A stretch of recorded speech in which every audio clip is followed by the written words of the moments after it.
Welcome back to my channel. আশা করি আপনারা সবাই খুব ভালো আছেন। তো আমি ইন্ডিয়ান পলিটির আপনাদের যখন রিভিশন করছি আর কি, তখন আপনাদের সাথে আমি শেয়ার করছি এই টপিকগুলো। তো আজকে একটু ফান্ডামেন্টাল রাইটস চ্যাপ্টারটাকে আমি রিভিশন মারছিলাম। তো এখানে আমি আপনাদের আর্টিকেল 32 সম্বন্ধে আপনাদের আমি প্রোভাইড করেছি, এবং এই ভিডিওতে আমি আর্টিকেল 22 এর ডিটেলসে আমি আপনাদের বলবো। তার সাথে সাথে আপনাদের কিছু অ্যাক্ট রয়েছে, সেই অ্যাক্টগুলো সম্বন্ধেও আমি আপনাদের শেয়ার করব। তো প্রথম থেকে শেষ পর্যন্ত দেখুন, আর ভিডিওটা অবশ্যই সহজ, পুরো বাংলায় আপনাদের হবে। আর এই বিষয়ে আপনাদের আমি পরপর আমি যেমনটা বলছি তেমনটা আমি বলবো। এখানে বিরাট কোনোভাবে আমি আপনাদের বলছি না, আমি যেমনটা হয়ে পড়ছি সেভাবেই আপনাদের আমি শেয়ার করব। তো আর্টিকেল 22-তে যেটা রয়েছে সেটা হচ্ছে protection against arrest and detention. অর্থাৎ কোনো মানুষকে যখন আমরা পুলিশ যখন অ্যারেস্ট করে বা ডিটেন করে বা আটক করে, তাহলে এখানে দুটো জিনিস হচ্ছে, একটা অ্যারেস্ট হচ্ছে, একটা ডিটেনশন হচ্ছে। অ্যারেস্ট মানে তাকে গ্রেপ্তার করা হচ্ছে, আর ডিটেনশন মানে তাকে আটক করে দেওয়া হচ্ছে। এই দুটোর মধ্যে কিন্তু পার্থক্য রয়েছে। এবার কাউকে যদি সে কোনো ক্রাইম করলো, তার নামে এফআইআর হলো এবং সেটা কোর্টে সেটা প্রমাণিত হলো, তারপর তাকে যদি আটক করা হয় তখন তাকে বলা হয় পুনিটিভ ডিটেনশন, এবং সেক্ষেত্রে তাকে কিন্তু ব্যক্তিকে কিন্তু অ্যারেস্ট করা হচ্ছে। আর প্রিভেন্টিভ ডিটেনশন মানে প্রি কথাটা আছে, অর্থাৎ সে ক্রাইম করার আগেই তাকে ডিটেন করে নেওয়া হচ্ছে, তাকে আটক করে নেওয়া হচ্ছে।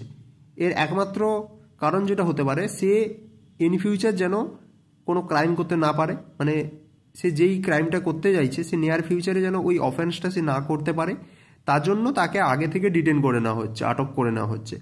তো এটাই হচ্ছে ফার্স্ট আমাদের হচ্ছে এই আপনাদের প্রোটেকশন এগেনস্ট অ্যারেস্ট এবং ডিটেনশনের ক্ষেত্রে। এটা ফার্স্ট আমরা যে জিনিস বললাম যে দুটো, এটা হচ্ছে বললাম যে পুনিটিভ ডিটেনশন হলো, আর এটা হচ্ছে প্রিভেন্টিভ ডিটেনশন হলো। এবার আমরা একটু নেক্সট পেজে চলে যাই। নেক্সট পেজে আমাদের কি রয়েছে সেটা একটু আমরা দেখব। সেটা হচ্ছে আমাদের কোনো ব্যক্তি যদি কোনো ক্রাইম করে, তখন তাকে যখন গ্রেপ্তার করা হয় তখন সেই অ্যারেস্ট করার কিন্তু দুটো প্রসেস রয়েছে। সেটা আমি আপনাদের আগেই বললাম। এক নম্বর কি বললাম, যেটা অর্ডিনারি ল হিসেবে হতে পারে, আর সেকেন্ড যেটা হতে পারে তাকে প্রিভেন্টিভ ডিটেনশন ল অনুসারে তাকে গ্রেপ্তার করা হতে পারে। তো দুটোর ক্ষেত্রে কি জিনিসগুলো হয় সেটা আমি আপনাদের দেখাচ্ছি, যতটা ইম্পর্টেন্ট সেটা আমি আপনাদের বলবো।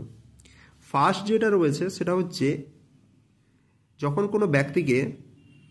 কোনো ব্যক্তিকে অর্ডিনারি লর বেসিসে তাকে গ্রেপ্তার করা হচ্ছে, তখন তার ক্ষেত্রে কি কি রাইট থাকতে পারে, মানে তাকে গ্রেপ্তারের এগেনস্টে তার কি কি রাইট থাকতে পারে। তো এটাই আমরা পড়ছি, তো যে অর্ডিনারি লর বেসিসে যদি কোনো ব্যক্তিকে অ্যারেস্ট করা হয় তখন তার ক্ষেত্রে 4টা রাইট থাকবে। ফার্স্ট রাইট হচ্ছে তাকে যে অ্যারেস্ট করা হচ্ছে তার গ্রাউন্ড তাকে দেখাতে হবে, ঠিক আছে, অর্থাৎ তার গ্রাউন্ড তাকে জানাতে হবে যে কোন গ্রাউন্ডে তাকে গ্রেপ্তার করা হচ্ছে। সেকেন্ড যেটা, right to consult to be depended by a legal practitioner, অর্থাৎ তাকে একটা লয়ারের সঙ্গে কনসাল্ট করার সুযোগ দিতে হবে। থার্ড যেটা বলেছে, right two B produced before a magistrate within 24 hours excluding যে জার্নি টাইম, অর্থাৎ তাকে একটা নিকটবর্তী যে কোর্ট সেখানে তাকে প্রডিউস করতে হবে এক্সক্লুডিং জার্নি টাইম, অর্থাৎ এই যাতায়াতের টাইমটা, অর্থাৎ থানা থেকে তাকে কোর্টে নিয়ে যাওয়ার যে মিডিলের টাইম আর কি, সেই সময় কিন্তু তাকে ধরা হবে না, অর্থাৎ সেটা বাদে 24 ঘন্টার মধ্যে তাকে প্রডিউস করতে হবে কোর্টে। ফোর্থ যেটা, তাকে রিলিজ করতে হবে আফটার 24 আওয়ার্স, যতক্ষণ না যদি না ম্যাজিস্ট্রেট অথরিটি কোনো ধরনের ফার্দার ডিটেনশন কোনো অর্ডার দেয়, তাহলে কিন্তু তাকে 24 ঘন্টার পরে কিন্তু, ঠিক আছে, 24 ঘন্টা কমপ্লিট হয়ে যাওয়ার পরে কিন্তু তাকে রিলিজ করে দিতে হবে। এইটা হচ্ছে অর্ডিনারি লর বেসিসে যদি কাউকে গ্রেপ্তার করা হয় তার জন্য 4টা প্রসিডিওর সে কি ফলো করতে পারে। এবার সেকেন্ড আমি যাই, এটা খুব বেশি ডিটেলস আমি ওটা পড়বো না, এটা অনেক ভাস্ট একটা জিনিস, তো এটা সম্বন্ধে আমরা জাস্ট কিছুটা টাচ করে যাব। সেটা হচ্ছে আমাদের person who are arrested or detain under a preventive detention law. তখন কি করতে পারে, এই লটা সম্বন্ধে একটু বলি আমি। এই প্রিভেন্টিভ ডিটেনশন ল যেটা, এই লটা কিন্তু 1950 সালে এসেছিল, ঠিক আছে। এবং এর আরও কিছু ফার্দার মডিফিকেশান হয়েছে, সেটা আমি আপনাদের একটু পরে দেখাচ্ছি কীভাবে এই পিডিএ অ্যাক্ট যেটা বলছি, এই পিডিএ অ্যাক্টটা কীভাবে হচ্ছে।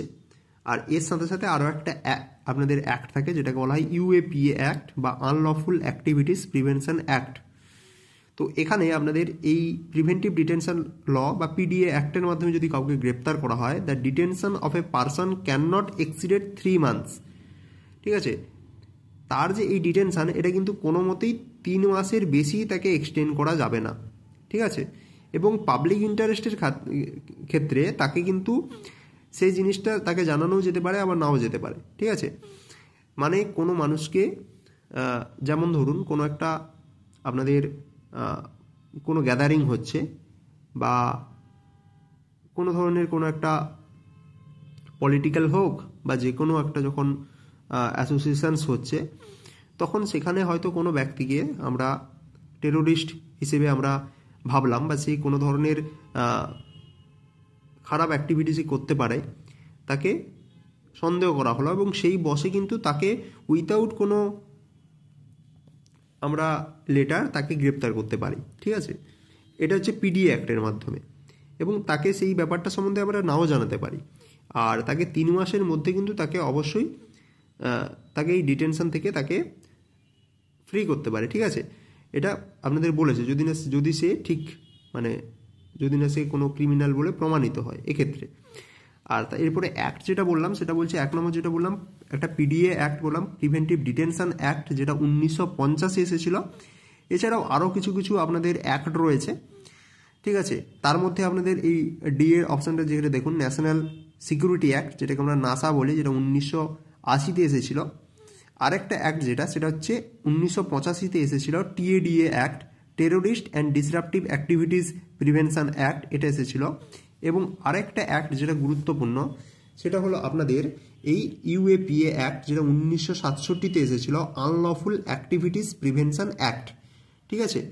এবং এর ক্ষেত্রে দেখুন অ্যামেন্ডমেন্ট কিছু হয়েছে 2004, 8, 2012 এবং 19-এ। কী কী হয়েছে সেটা একটু আপনাদের বলছি।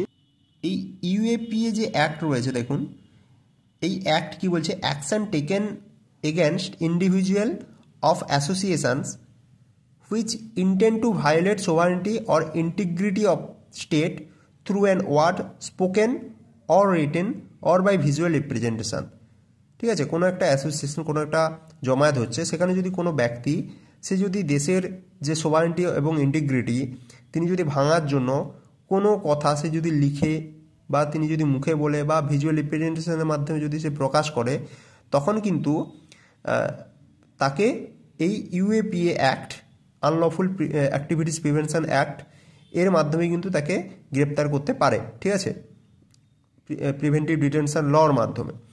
আর বললাম যে 2004-এ একবার এটা অ্যামেন্ডমেন্ট হয়েছে, 2008-এ একবার হয়েছে এবং 2019-এ। এবার 2004 এবং 19টা কেন ইম্পর্টেন্ট, এই 19টার ক্ষেত্রে আমি বলছি। ইন 2004 কি বলছে, terrorist activities were brought within it, terrorist অ্যাক্টিভিটিসকেও এই ইউএপিএ অ্যাক্টের আন্ডারে আনা হয়েছিল। আর 2019-এ the 2019 amendment gave the home ministry the power to designate any individuals at terrorist. এবং এখানে কিন্তু 2019 অ্যামেন্ডমেন্টে এই ইউএপিএ অ্যাক্ট এই ক্ষমতাটা পাচ্ছে যে কোনো হোম মিনিস্ট্রি তিনি কোনো একটা ইন্ডিভিজুয়াল পারসনকে তিনি টেরোরিস্ট হিসেবে সে ডেজিগনেট করতে পারে, ঠিক আছে। এটা ইউএপিএ আন্ডারের মধ্যে পড়ছে। তো এইটাই আমাদের আর্টিকেল নাম্বার 22-র মধ্যে পড়ছে। তো ফার্দার আমরা আরও কয়েকটা আর্টিকেল নিয়ে ইন ফিউচার আলোচনা করতে পারবো। এখানে দেখুন আমার আরও কিছু নিজস্ব নোট রয়েছে, যেমন I4C, যেটা Indian cyber crime coordinate centre, যেটা এখন আপনারা মোবাইলে দেখতে পাচ্ছেন যে ডিজিটাল অ্যারেস্টের ব্যাপারটা হচ্ছে, এটা সম্বন্ধে আমি এটা নোট করেছি, ঠিক আছে। তো এইভাবে নতুন নতুন কোনো জিনিস নিয়ে আপনাদের সঙ্গে অবশ্যই ইন ফিউচার আলোচনা হবে। ধন্যবাদ সবাইকে।